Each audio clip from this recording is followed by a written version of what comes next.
Global Broadcasting Networks presents Military Mom Talk Radio. We know behind every strong soldier, sailor, airman, and Marine is the family supporting them. With over 200 episodes in 17 countries, over 5 seasons, with 3 million monthly listeners, we are radio strong.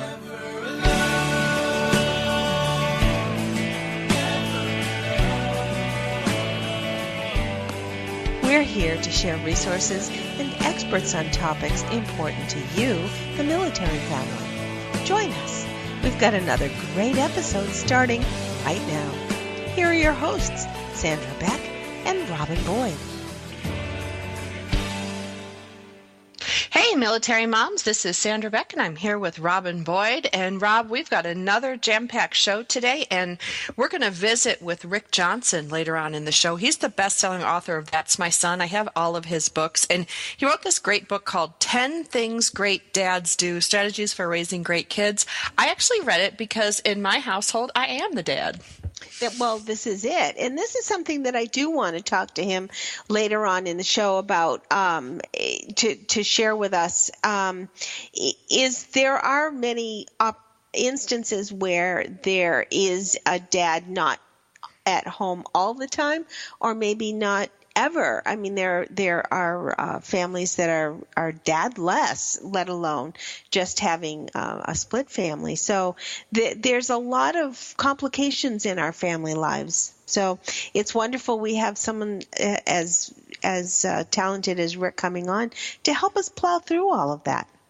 It is. It's tough, and we've got a lot of families that have a dad in the military family, but dad might be on deployment or dad might be working, certain hours or in certain locations. That makes it really tough to have a traditional parenting environment, how we, look at it like on, TV growing up. Because, to me now, the traditional family, I look at my kids' grade schools and we've got blended families, we've got same-sex families, we've got single parents, we've got single mothers, we've got a lot of grandparents raising the kids, especially in our neighborhood where we've got a couple, where both husband and wife are on deployment and grandma and grandpa are raising the kids. Exactly. So right. The face of today's family is really, really different. We even have a family in town who lost their mother and father and separate.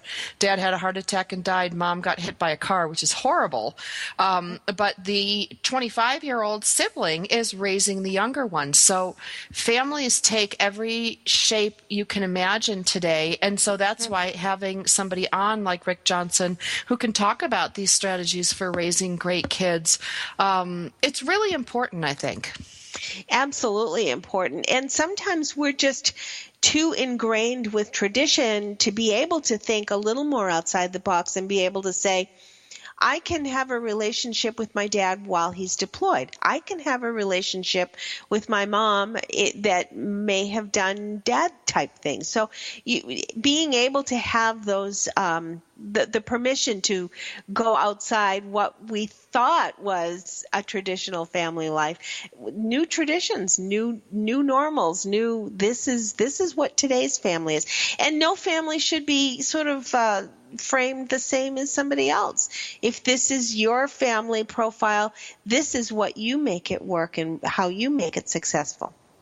Absolutely, absolutely. And that's why we bring on these parenting experts, because we don't know what you're facing as listeners. I know what I'm facing, in Sure. my household, but it also changes, Rob. I got to tell you, my kids, are 8 and 12 now, or 9 and 12, 9 and 12.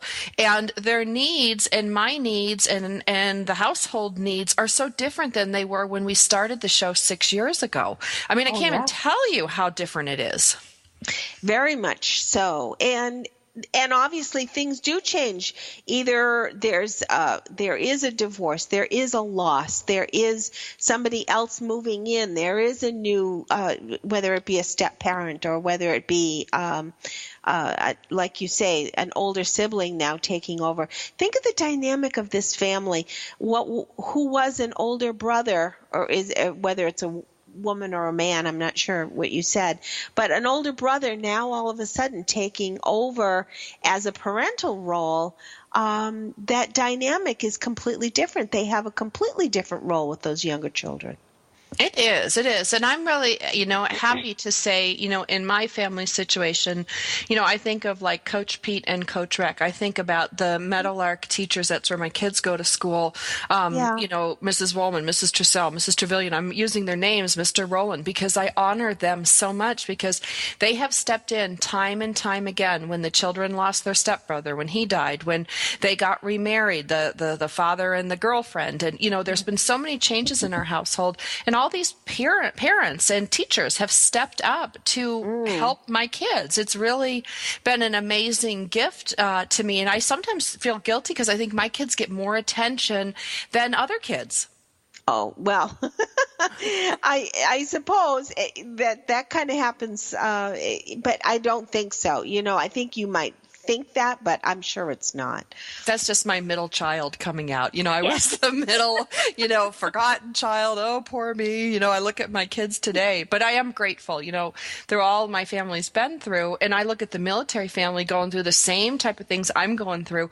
And then you got to add on top of it the military moves, the segregation in the bases, and maybe you're on base or off post, all these things. There's like a million variables. But at the end of the day, whether you're the mother, the grandmother, the aunt, or the dad, the father, the stepfather, the boyfriend, the uncle, today's episode about 10 things great dads do it can apply to all of us. Oh, sure. Absolutely. And isn't that the ultimate goal? I mean, we're trying to raise healthy, smart, good self-esteem children with good values, regardless of what that build comes from.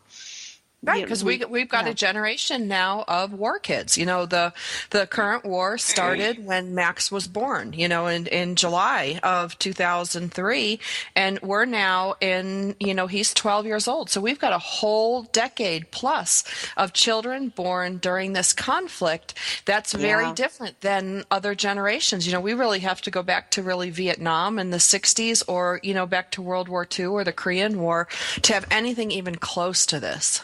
Yeah, definitely. Definitely. So many dynamics, but there again, that's where we're thinking a little more creatively and looking at what your end goal is. What is it that we're trying to achieve? And then finding the path to get there. So lots of wonderful resources. Rick Johnson is a gem, and we're so lucky to have him coming on today.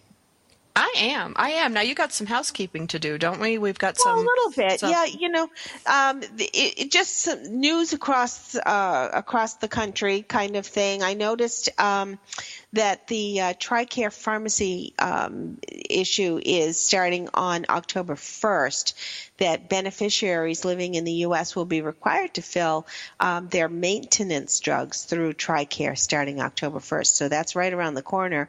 Those who are affected by it should have gotten a letter from Express Scripts. And if this pertains to you, you would have gotten this information.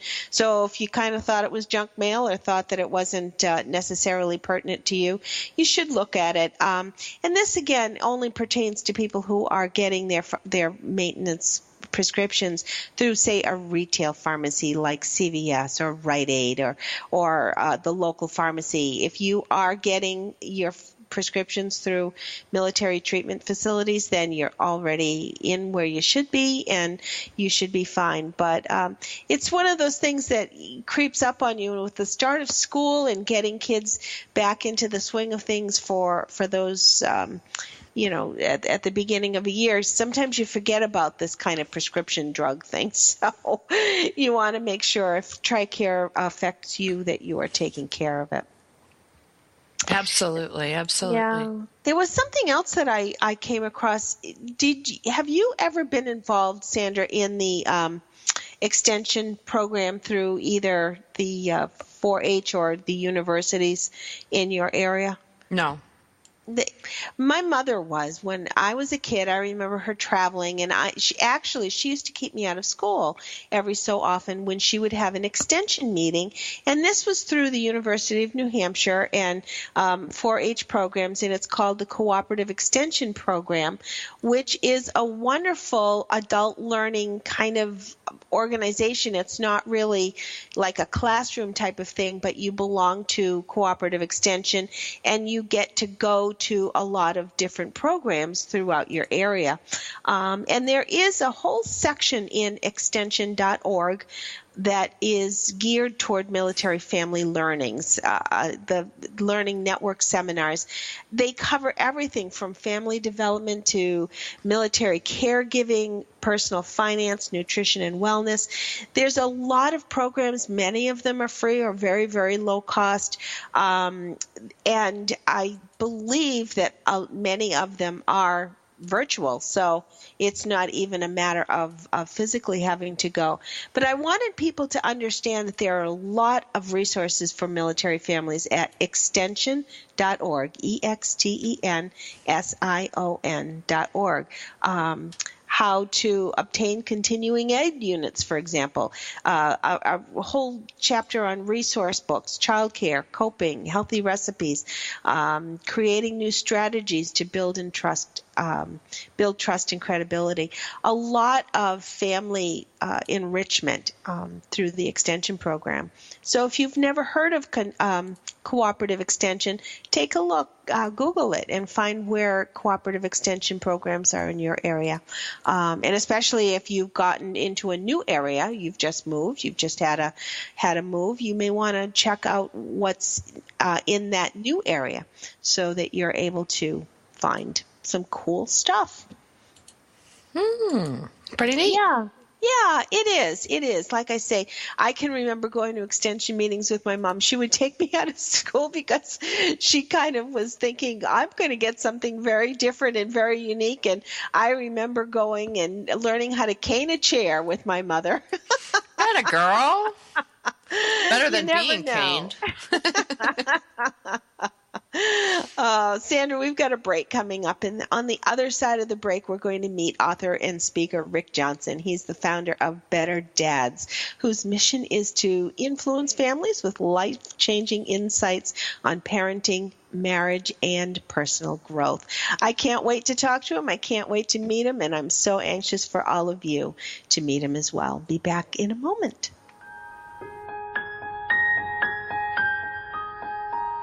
We've got lots more ahead. Stay with us on Military Mom Talk Radio.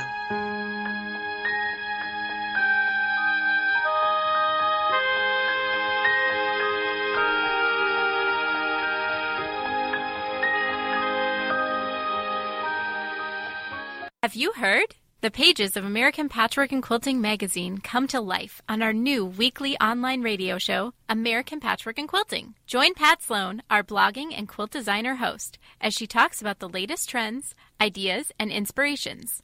Her guests include quilt pattern designers, authors, quilt shop owners, and our editors, all quilters, just like you. Call in with your questions. Get quilting tips from industry experts.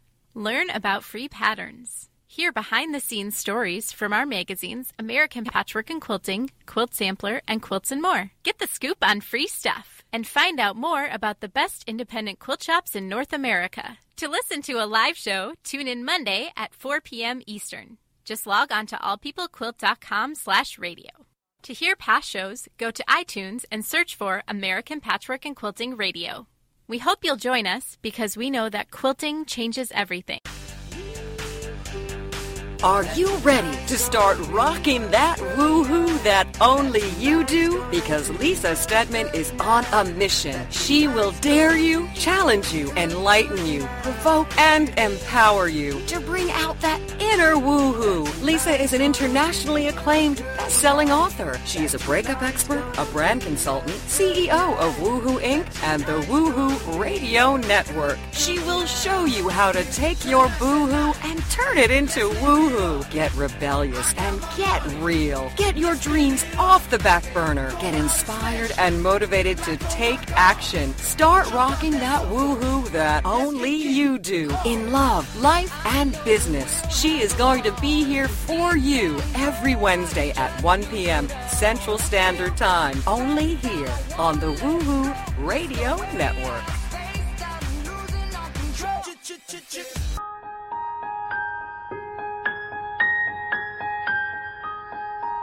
We're back with more great conversation on Military Mom Talk Radio.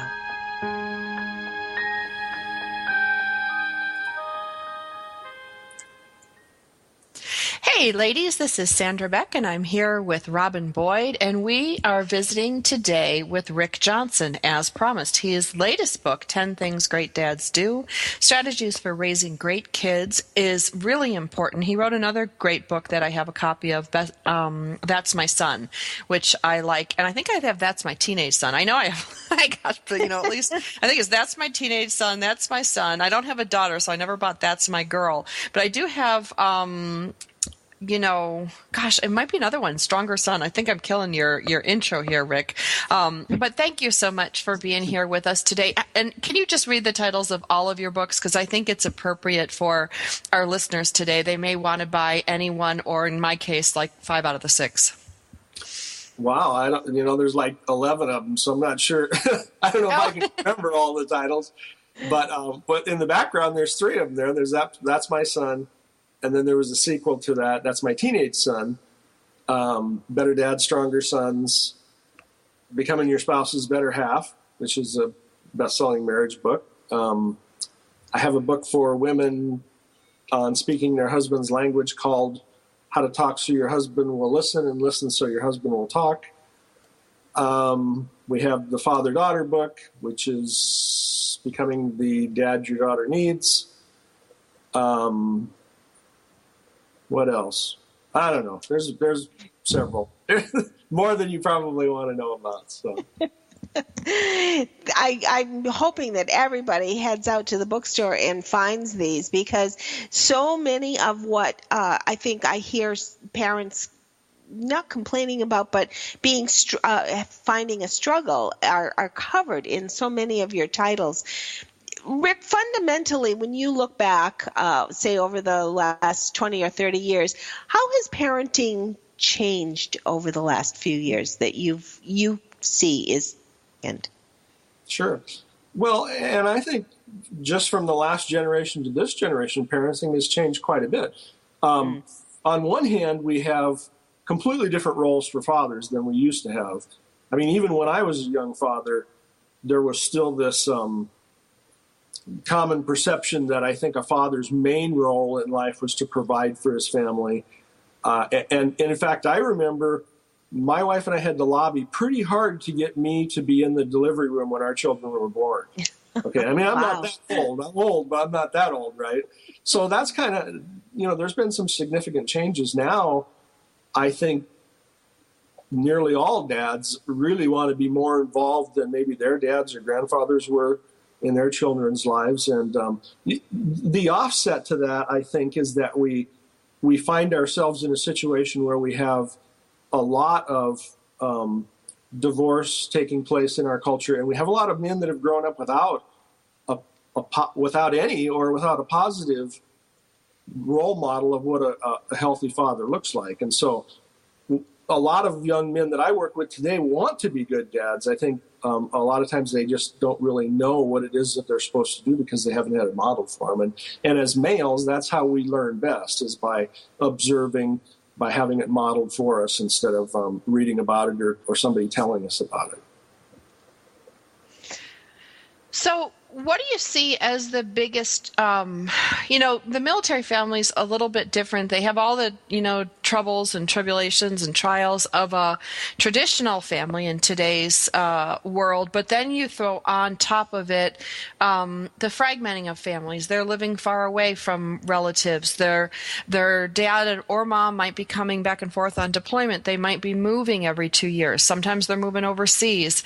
That's an additional stressor on our family families. And how do you think that affects in your mind, the ability for the military family, the typical one, to parent effectively?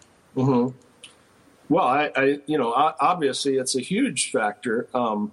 In fact, I remember when I was in the service, I distinctly remember being really glad that I wasn't married at the time, because of a lot of the things that I observed even back then would have been pretty tough to deal with, particularly deployment.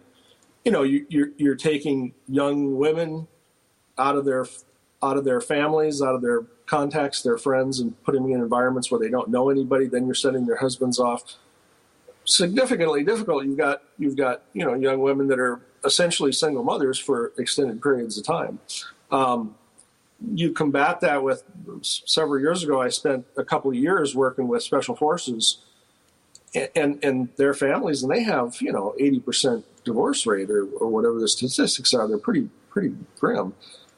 And they face even more significant challenges probably than the average military family does. But, all of those things obviously make it really difficult to parent, especially if you consider your marriage to be the foundation of what your children need most in order to be raised healthily.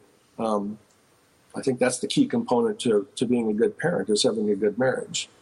Mm.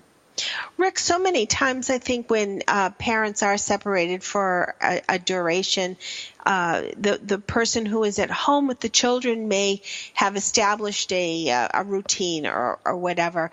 And then many times when that deployed person is back in with the family unit again, maybe things are a little bit different than what he or she had remembered of the family.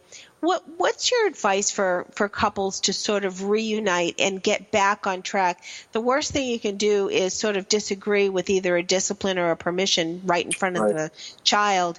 How do you get back on track with each other before you continue with positive parenting? Yeah, and I think that can be definitely a real challenge. I heard that a lot when I was working with the group that I was working with. And, particularly if you've been deployed to combat zones or things like that, you have even more significant challenges to deal with when you come back. I think one of the things that maybe you need to do as a couple is to take it slow, try to get an opportunity to get away by yourselves if possible.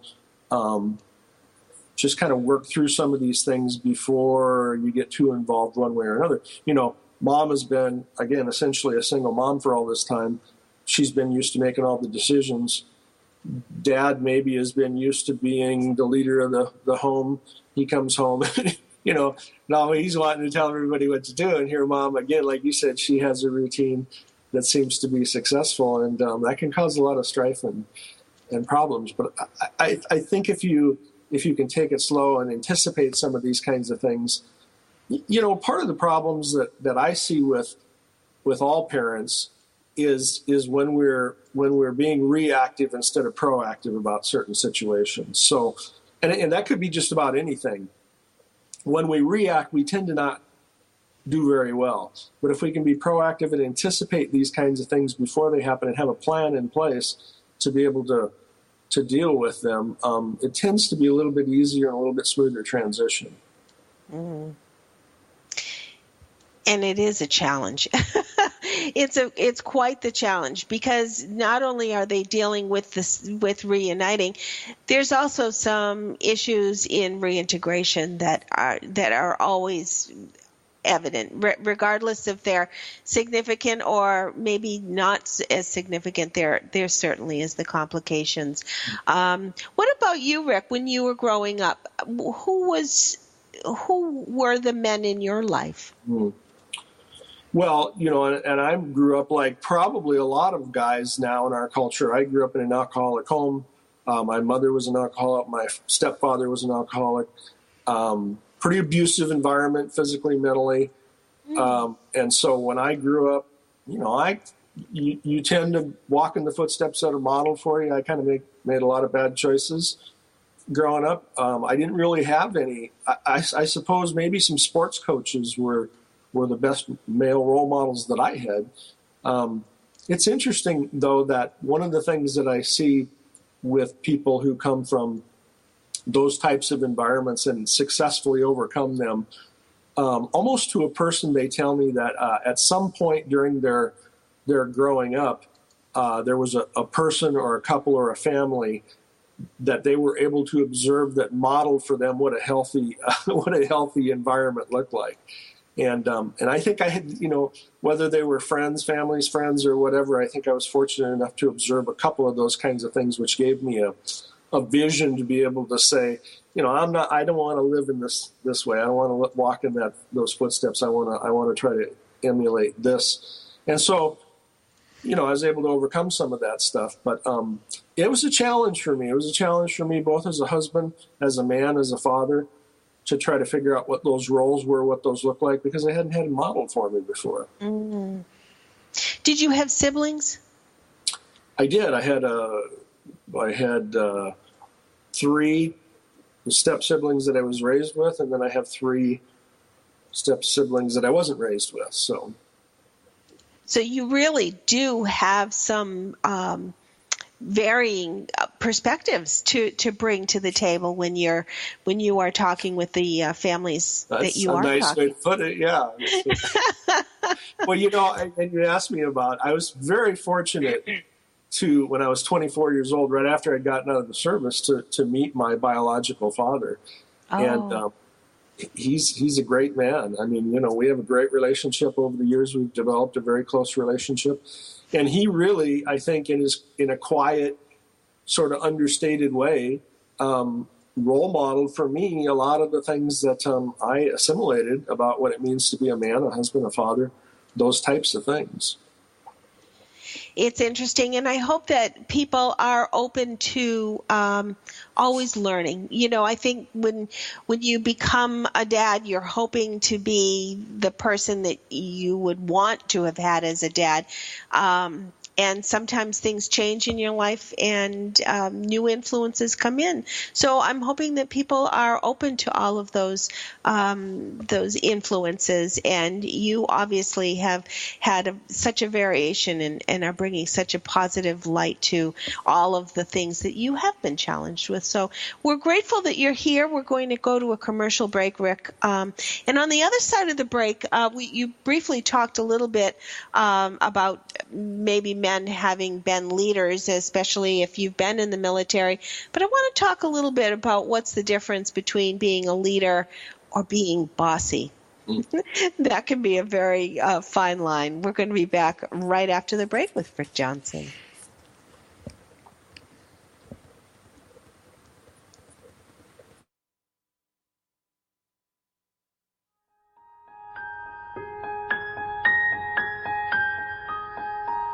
We've got lots more ahead. Stay with us on Military Mom Talk Radio.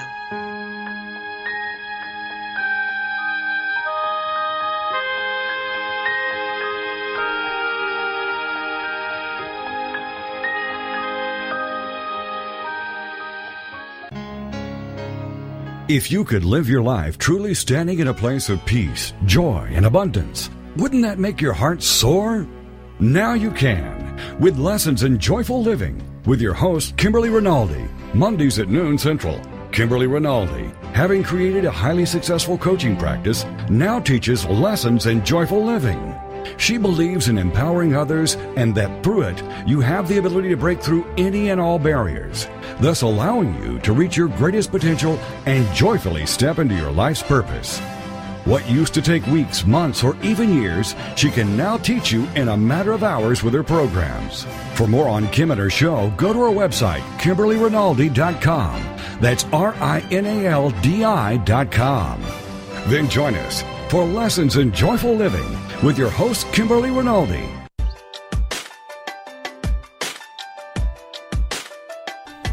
Do you ever wonder if you're the only woman who runs errands in her yoga pants so it will look like she went to the gym? Or how about the only mom who feeds her kids raw cookie dough? Or are you the only one who cooks her family cold cereal for dinner? Do you need more laughter and less loudness? More self-love and less self-loathing? More joy and less judgment? You're not alone. Come to the living room. a place where we get comfy, candid, and confident together. Come seeking sanctuary and leave feeling renewed. We're saving a seat for you. Give yourself some living room today.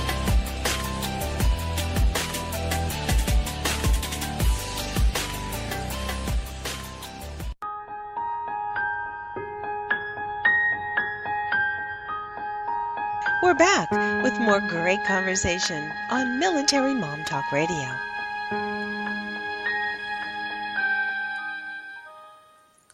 Hey ladies, this is Sandra Beck and I'm here with Robin Boyd. And for those of you that missed the first half of the show, you can find this and a couple hundred hours of family-friendly programming on Global Broadcasting Network's website, TogiNet, that's TOGINET.com. You can go to iTunes, look up Military Mom Talk Radio. You'll find us there. You can find this and many other episodes that can help you with your parenting. We're visiting today with Rick Johnson. And, you know, Rob, this weekend when I was at soccer, I was watching the parenting, you know, in preparation for today's show between the moms and the dads. And, you know, we had a soccer practice, then we had a double header, and I watched the moms, you know, like nag their kids and what they were supposed to do. But the dads handled it very differently. Like, you know, one of the dads just told his son, hey, you got to do X, Y, and Z. If you don't, they're going to take the ball away from you. If you kick it hard, you're going to get hit in the face. Dad told him once or twice, dropped it, kid didn't learn. And you know, then he got hit in the face. And then he's like, oh, well, you know, I guess I learned. But it was very, very different parenting. And you mentioned before we went to break the difference between leadership and being bossy. And I'm going to throw in that caveat for Rick, since he is, you know, the dad expert over here. The different parenting styles, and should moms adopt a more dad parenting style if they are the dad in the household? So there's a mouthful for you, Rick. Yeah, there's a lot to unwrap there. First of all, let me just clarify, a fathering expert, I get called that a lot. If you define expert by somebody that's made all the mistakes possible you can make, then maybe I qualify for it. But Attaboy. Yeah, you know, and no, I'm not sure that moms should become more like dads. I think you know, a mom and a father's parenting styles, at least generalization of those parenting styles, complement each other very well. Moms tend to have more of a unconditional love. Fathers tend to have more of a performance-based kind of love. And I think kids need both of those to be healthy. That said, let me say that I work a lot with single moms raising boys, have for years. And the boys who tend to grow up to be good men raised by single moms all tell me one thing. They say, Mom was really tough on me. Mom was really hard on us. She didn't put up with a lot of nonsense. So I think maybe there is some wisdom to that if dad is maybe gone for an extended period of time. That said, as you mentioned with the soccer ball incident, experience tends to be the best teacher. And one of the challenges that I put forth in my book is that we know that suffering creates character in people. In fact, it's really hard to develop character without suffering. And so the challenge is for parents, especially maybe for moms who don't like to, or people from my background who, you know, are aghast at allowing our kids to suffer. We don't want them to live any kind of a lifestyle like we did growing up. How do you allow them to suffer to develop character enough without traumatizing them? And so that tends to be the big question. It is a big question because that's something that is very experience-based, and you almost have to control the experiences that your children have to result in the character you're trying to hopefully instill in your child. We have I'm very involved with our Girl Scouting organization, and our mission, of course, is building girls of courage, confidence, and character. So I'm curious to know, where does that leadership element come in your mind to be able to develop this kind of character? How can we get children to feel confident, to feel able to lead without being bossy, without being the kid that everybody hates to sit with on the bus? Well, and I think the first step to that is that we have to have a vision. We have to know what it is that we think is important. As a husband and wife, we have to sit down and say, here's what we want our family to stand for. Here's the values that we think are important. Here's the values and the character traits that we want to really focus on instilling in our kids. Because, again, you want to be proactive instead of reactive. So then when that happens, when you get an opportunity where something comes up, you allow your children to suffer the consequences of their choices and decisions. For instance, you might tell them, look, here, if you do this, here's what's going to happen. If you don't do it, here's what's going to happen. It's your choice, but then you allow them to suffer the consequences of that. That's the best learning tool, I think, for kids. Not only that, but especially with boys, probably with girls too, we develop healthy self-esteem, self-image by trying something, failing, persevering until we succeed at it. That's, especially with males, that's how we develop healthy self-esteem. We don't develop healthy self-esteem by mom telling us how wonderful we are, okay? So when we don't allow boys and girls, I think, to fail, first of all, we don't allow them to learn, because that's the best teaching tool is our failures. But secondly, we also don't allow them to develop healthy self-esteem.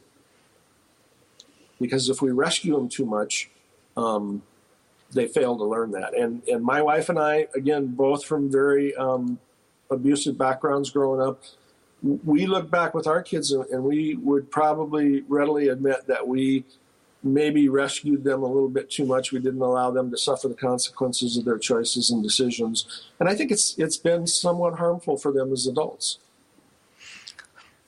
Rick, it's interesting you say that, because I'm a big fan of your work, and I read your stuff and I follow it, because I do have primarily, other than my dad when he's here, and he's 81 and he's like the quintessential Santa grandpa. Anything you say, boys, everything you want to do, boys, you're wonderful, you're wonderful, wonderful. So I find myself putting on the hat of bad cop. But you're right. I was after my kid for weeks to unpack his backpack when he gets home, take out his old lunch thing, take out his old, dirty gym clothes. And, he's a boy, so, they get pretty ripe, and, he's starting to like girls now. And, and it was really hard for me not to unpack his backpack this weekend. And his backpack got full of ants because we live in the desert. And this morning he looked at me ready to cry. He's like, Mom, my gym clothes are disgusting. They've been sitting in, 100-degree heat in my backpack in the car all weekend. And I'm like, sorry, bud, love you, but told you, at least 10 times, clean out your lunchbox, clean out your gym clothes. And it was really difficult for me as a mom to watch him cry. He's going to be embarrassed in gym class. He's going to be the kid who stinks. But, only once. Only once, yeah. I mean, in my house, my dad was Navy, and my mom was, she was raised by a single mom, and in those days, that really didn't happen. And boy, she was tough on us, and she didn't give us a break. But when I went through my own traumas in my life, I knew I could survive. I knew I could handle it. And as much as it's a heartbreaker as a mom side of me, the dad side of me is like, well, you know what? You learned a tough lesson, and sorry you stink. Yeah, well, and they're life lessons. By the way, I'm proud of you for doing that. That was hard. Awesome. Good job. So I would like to talk about teaching character, because, my kids and I have these fireside chats, and, we make a plan. We can't eat dinner together every night of the week because some nights they do go to see their dad and stepmom. But like Mondays and Wednesdays are our non-negotiable days. Every other Friday are non-negotiable. We have identified family time, and that can be to, eat dinner, swim in the pool, whatever it is. But, there's no influence, no cell phones, no anything. I make them put their phones in a box, which they hate. I got to tell you, you talk about hating them. Put it in a box and say, okay, put your phone in there. And then they're like, Mom, you too. So, but it's necessary. And we have these discussions about character. What else do you do to help a little boy build character, specifically in a we're going to call it female-centered household, whether it's divorce, dad's on deployment, or dad's, gone? Well, a couple of things that I think are helpful, again, because boys are visual. Boys are also very attracted to movies, things like that.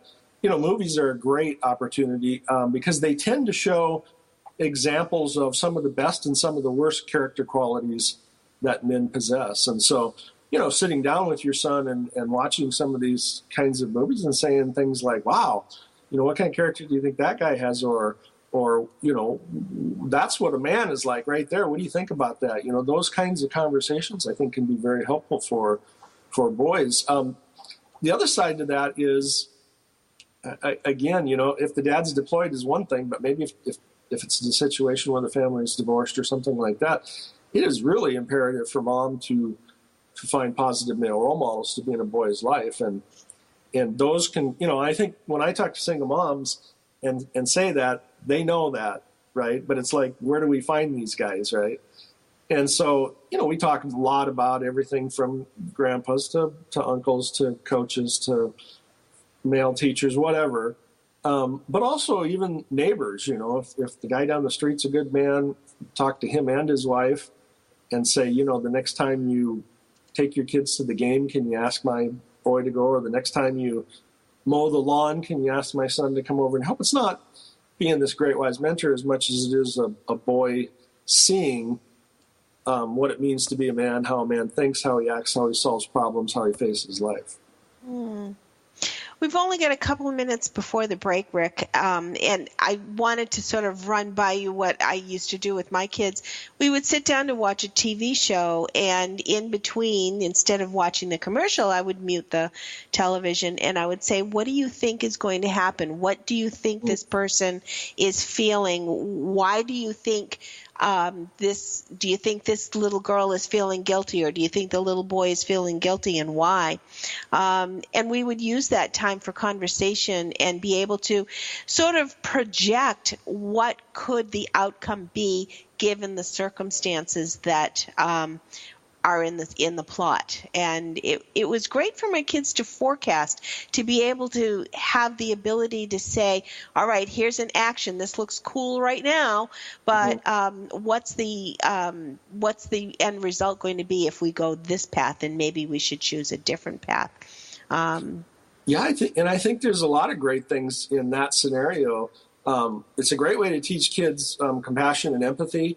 I think the important thing that you really tied into is that, TV gets a bad rap, rightfully so in a lot of situations, but it can also be used as a very powerful family tool to teach all kinds of lessons. It just depends on how much we're involved with our kids. Right. And sitting and watching the shows with them, I think, is important. And it's got to be difficult sometimes because we've got a gazillion things that we've got to accomplish in the 24 hours we're given. But I think those kinds of things are important. And if they're going to be exposed to media, you might as well be a part of it. So, Rick, we'll keep you on board. We've got Rick Johnson with us. He's the founder of BetterDads.net. We've got lots more ahead. Stay with us on Military Mom Talk Radio.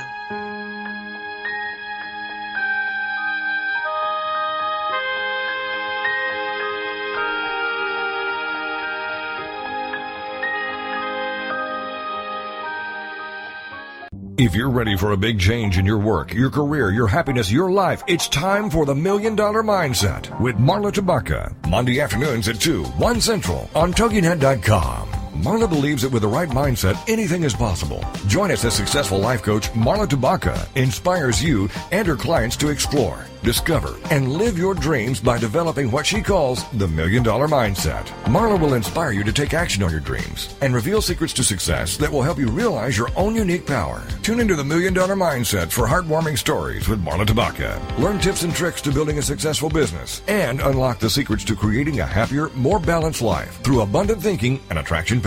For more information on the $1 Million Mindset, go to our website, marlatabaka.com. That's MarlaTabaka.com. It's the $1 Million Mindset with Marla Tabaka. Monday afternoons at 2, 1 p.m. Central on TogiNet.com. Have you heard? The pages of American Patchwork and Quilting magazine come to life on our new weekly online radio show, American Patchwork and Quilting. Join Pat Sloan, our blogging and quilt designer host, as she talks about the latest trends, ideas, and inspirations. Her guests include quilt pattern designers, authors, quilt shop owners, and our editors, all quilters, just like you. Call in with your questions. Get quilting tips from industry experts. Learn about free patterns. Hear behind-the-scenes stories from our magazines, American Patchwork and Quilting, Quilt Sampler, and Quilts and More. Get the scoop on free stuff and find out more about the best independent quilt shops in North America. To listen to a live show, tune in Monday at 4 p.m. Eastern. Just log on to allpeoplequilt.com/radio. To hear past shows, go to iTunes and search for American Patchwork and Quilting Radio. We hope you'll join us because we know that quilting changes everything.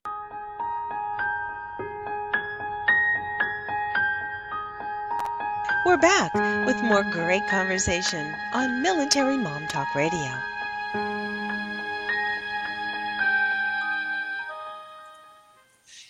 Hey, military moms, this is Sandra Beck, and I'm here with Robin Boyd. And Rob, we were talking during the break about, what happens when your kids, because here I've taught my kids to not judge. I come from a Christian family, so we judge. We don't, or well, sometimes we judge, but we try not to judge, but we're discerning, Yeah, and, sure. my one son has a heart of gold, and he loves everyone. He was popped out that way, a little happy kid. But he doesn't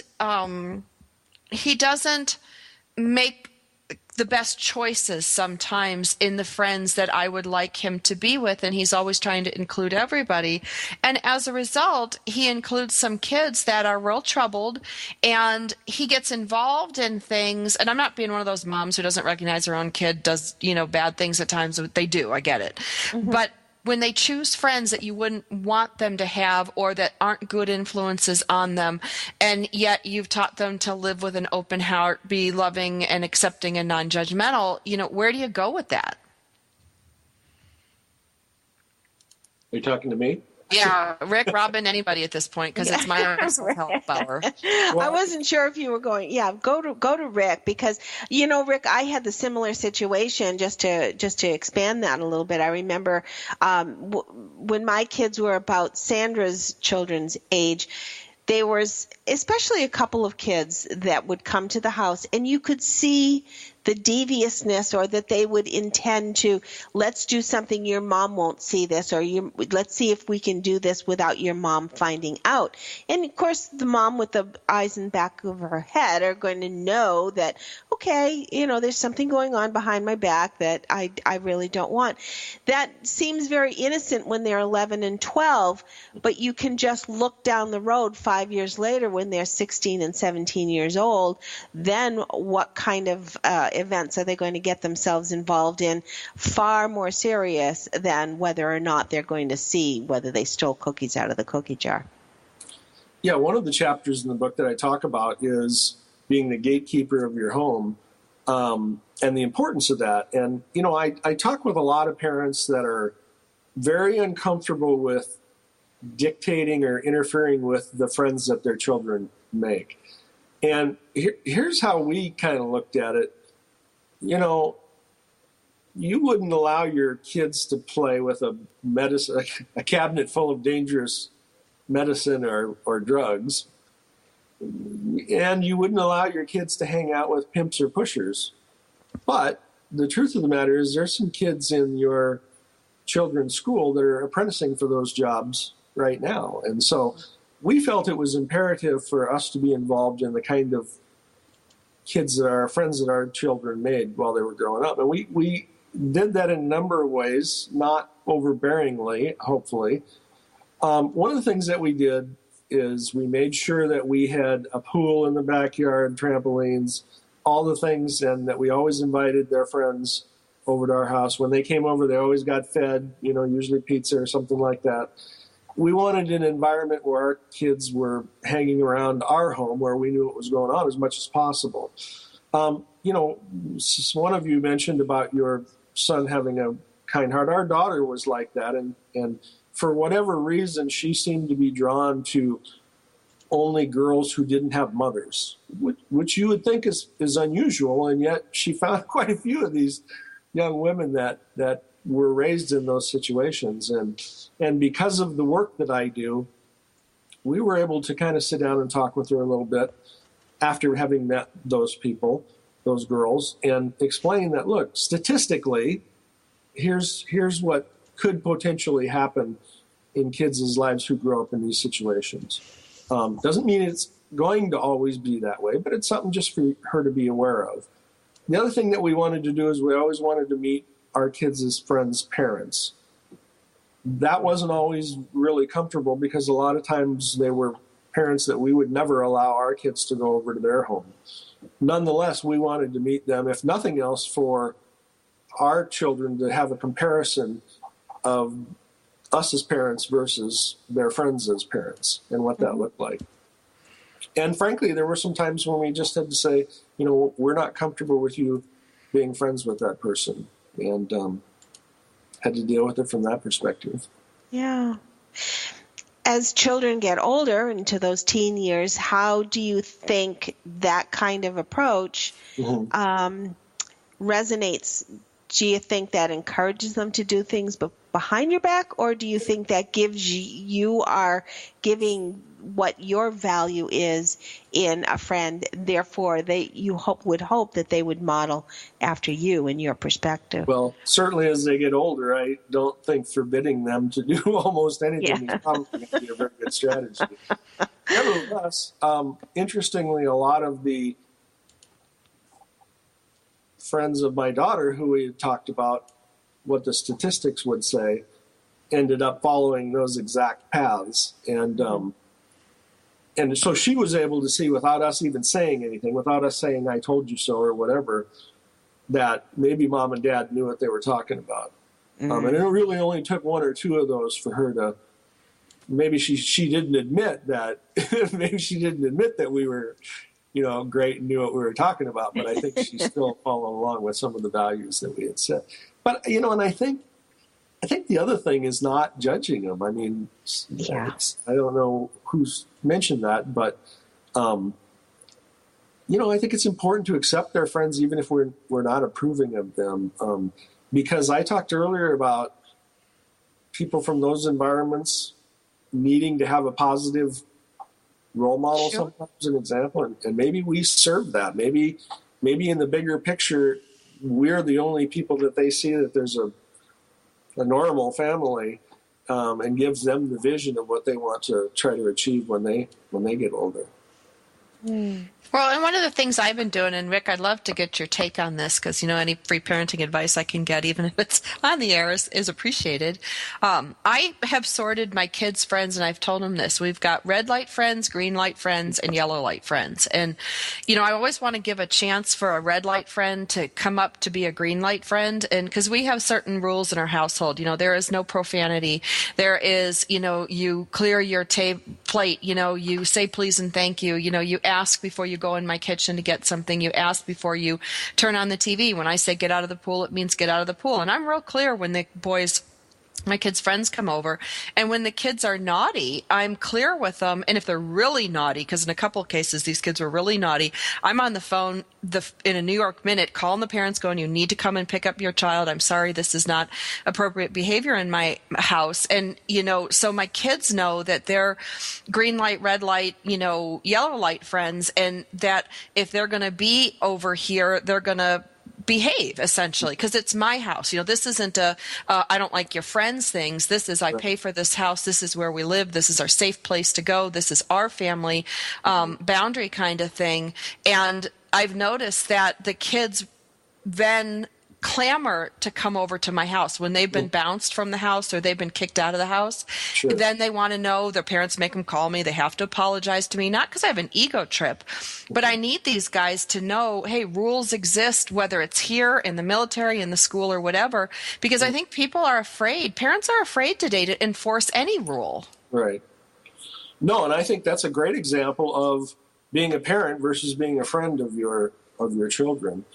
I think kids, no matter what background they come from, are attracted to and thrive under good boundaries, rules.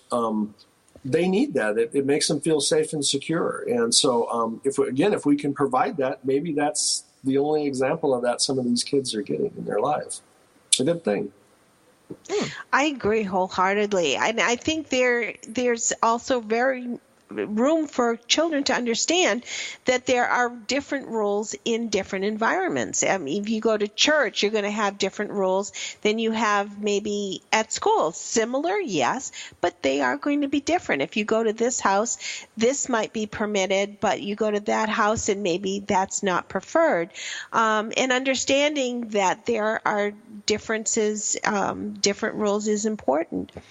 Rick, what's your thought if, because we were talking about so many instances where maybe there are single moms, what do you suggest if you're feeling that your children need a positive male role? Should the mom just fill in that male position, or should we really try to find somebody, be it a coach or be it a teacher? Is it really important to find a male to help influence children? Well, I believe it is, and here's the reason why. And I think the first person I heard say this was John Eldridge, but the fact that masculinity bestows masculinity, femininity can never bestow masculinity. And I think that's very true. Doesn't mean that moms aren't extremely important in raising boys. Millions of men have been raised just by their mothers and ended up to be great men, some of the greatest men our country's produced. But again, the ones that I see that tend to be more successful were where mom was the catalyst to facilitate a positive male role model in her son's life. Now, for moms who've been wounded, sometimes they might not make good choices, and they have to be really careful about how they go about doing that. But I think mom has to be the catalyst because she needs to be, again, the gatekeeper about what kind of men she's allowing to be involved in her son's life. Interesting. As we said at the top of the hour, Rick, you have 11 books out there for people to get information, and you have speaking engagements as well.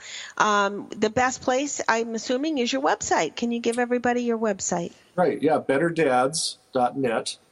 And you can buy any of my books there. I'll even sign them for you. And there's all kinds of information on the programs that we do. Speaking engagement schedule, things like that. Wonderful. And what part of the country are you, Rick? I live in Portland, Oregon. Oh, okay. Just so if someone is looking for a speaking engagement with Rick Johnson, at least they know what neck of the woods you're in. I'm all over, though. I'm everywhere. I actually don't speak in the Pacific Northwest very much, surprisingly enough. I'm usually down, south or east or Midwest or something like that. Yeah. Rick Johnson, thanks for being our guest today. We so appreciate it, and wish everybody to visit betterdads.net just for the most wonderful enrichment in your heart you could find.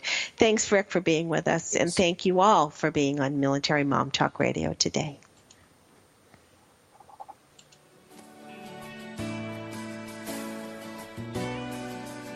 Thanks for spending time with us today on Military Mom Talk Radio. We've got more than 200 episodes available to you anytime on iTunes or at our website, militarymomtalkradio.com. Find us on Facebook or Twitter. We look forward to another great conversation